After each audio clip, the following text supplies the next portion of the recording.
বন্ধুরা আমাদের বাজার চলে এসেছে। আমার মেয়ে আর ওর বাবা খাবে ডিম, আর এই যে চিংড়ি দিয়ে কলমি শাক আছে, কলমি শাকের ভর্তা বানাবো।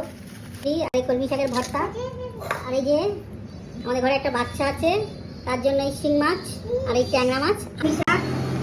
কলমি শাকের ভর্তা বানাবো।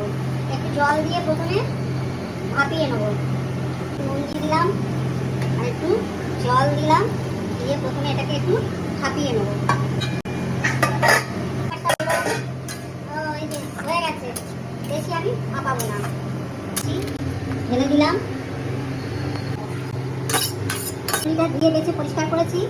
এটা গ্রাইন্ডারেতে আমি এখন মিক্স করবো। হয়ে গেছে বন্ধুরা।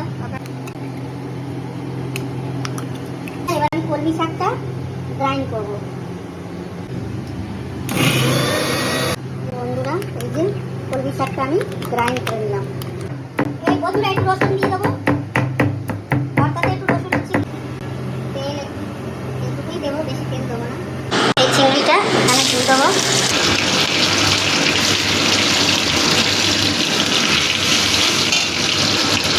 একটু হলুদ দেবো, একটু নুন দেবো,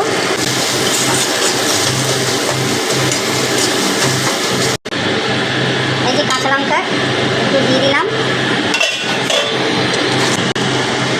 একটু মিষ্টি দিচ্ছি বন্ধুরা, একটু মিষ্টি দিলে ভালো লাগে খেতে। এবার এটাকে আমি নামাবো। বন্ধুরা দেখি খেয়ে কেমন লাগলো, খেয়ে দেখি কেমন হয়েছে।